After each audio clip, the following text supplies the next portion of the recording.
یہ 5 مقامات ایسے ہیں جس میں کسی بندے کو سلام کرنا منع ہے، کیونکہ یہ سلام کا محل نہیں ہے۔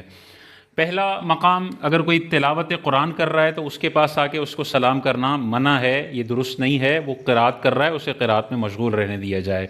دوسرا، اگر کوئی تسبیحات پڑھ رہا ہے، کوئی وظائف پڑھ رہا ہے، کوئی درود پاک پڑھ رہا ہے اور اس کے پاس آ کے سلام کیا جائے، یہ بھی درست نہیں ہے، یہ سلام نہیں کرنا چاہیے۔ تیسرا، اگر کوئی بندہ نماز کے انتظار میں بیٹھا ہوا ہے، 5:30 بجے جماعت ہے اور یہ 5:15 بجے پہنچ گیا ہے اور اب 15 منٹ اس نے جماعت کا انتظار کرنا ہے، تو جو بندہ جماعت کے انتظار میں ہو اس کو بھی آ کے سلام کرنا یہ درست نہیں ہے، یہاں پر سلام کرنا منع ہے۔ جو نماز کے انتظار میں ہوتا ہے وہ ایسا ہی ہے جیسے نماز میں ہے۔ ہاں، اگر وہ مسجد میں بیٹھا ہوا ہے اور لوگوں سے ملاقات کے لیے بیٹھا ہوا ہے، یا مثال کے طور پہ جیسے نماز ختم ہوتی ہے اور پھر امام صاحب سے لوگ سلام کرتے ہیں، تو وہ تو سلام کا محل ہے، وہاں پر سب امام سے ملاقات کرنے آ رہے ہیں اور یہ عرف بھی ہے، تو یہاں سلام کیا جا سکتا ہے۔ چوتھا مقام، اگر کوئی درس میں مشغول ہے، کوئی دینی بات کر رہا ہے، حدیث سنا رہا ہے، یا کوئی علمی گفتگو کر رہا ہے، تو اس علمی گفتگو کے دوران بھی کسی کو سلام کرنا یہ درست نہیں ہے۔ مثال کے طور پہ کوئی مدرس بیٹھا ہوا ہے، درس دے رہا ہے، تو اس مدرس کو بھی سلام کرنا منع ہے، اور سامنے اگر 15-20 لوگ اس کے درس کو سن رہے ہیں تو ان لوگوں کو بھی سلام کرنا منع ہے کہ وہ سلام کریں گے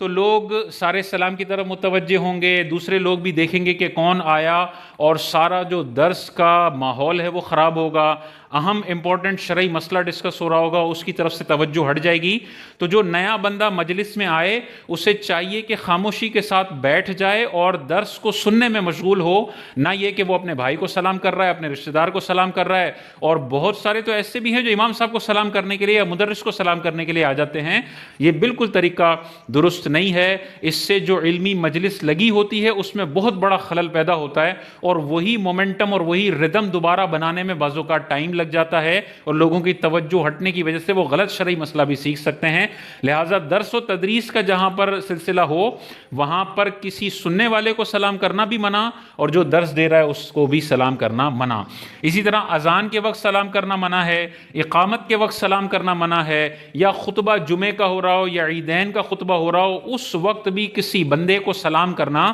منع ہے۔ خطبے کے وقت ہو، جمعے کے خطبے کے وقت اور عیدین کے خطبے کے وقت تو بولنا بھی منع ہے اور سننا فرض ہے، تو اس وقت سلام کرنا بھی جائز نہیں ہے۔ ان چیزوں کا خیال رکھنا چاہیے۔ یہ جو تسبیحات اور تلاوت اور نماز کے انتظار میں اگر کوئی کسی کو سلام کر دیتا ہے تو اب اس کے پاس اختیار ہے، جس کو سلام کیا ہے، یا تو جواب دے دے یا نہ دے، دونوں جائز ہے اس کے لیے۔ اب اس کے لیے سلام کا جواب دینا واجب نہیں ہے، کیونکہ اس بندے نے ایسی جگہ سلام کیا ہے جو سلام کا محل ہی نہیں ہے، اور خطبے والے مقام پر تو سلام کا جواب زبان سے دینا ہر صورت میں منع ہے۔ اگر اس نے سلام کر لیا خطبے کے ٹائم تو وہ کرنے والا بھی گناہ گار ہوگا، اور جواب دینے والے کو لازم ہے کہ اب جواب نہ دے، کیونکہ جواب دینا گناہ ہے۔ اور سامنے سلام کرنے والا اس بندے کو متکبر اور مغرور نہیں بول سکتا کہ میں نے سلام کیا تھا، حضرت تو تسبیحات میں مشغول رہے، جواب ہی نہیں دیا، میں نے سلام کیا تھا، حضرت درس سن رہے تھے، مجھے جواب دینا بھی گوارا نہیں سمجھا۔ ان کی گردن میں ایسا سریہ آ گیا ہے۔ یہ جو بول رہا ہے یہ لوگوں پہ تکبر کا الزام لگا رہا ہے، اور تکبر کا الزام کسی پر لگانا یہ حرام ہے، بدگمانی ہے، گناہ کبیرہ ہے۔ وہ سلام کا جواب نہ دے کر تو کوئی گناہ کما نہیں رہا، اور یہ بندہ اس کے حوالے سے بدگمانی کر کے، غیبت کر کے، تکبر کا اس کو تانا دے کے 2-3 بڑے بڑے کبیرہ گناہوں کا شکار ہو رہا ہے۔ تو ایسے لوگوں کو غور کرنا چاہیے، جہاں پر سلام منع ہے وہاں پر خاموشی سے بیٹھ جائیں۔ سلام کر دیا ہے تو سامنے والا جواب نہ دے تو بدگمانی کرنے کی اجازت نہیں ہے۔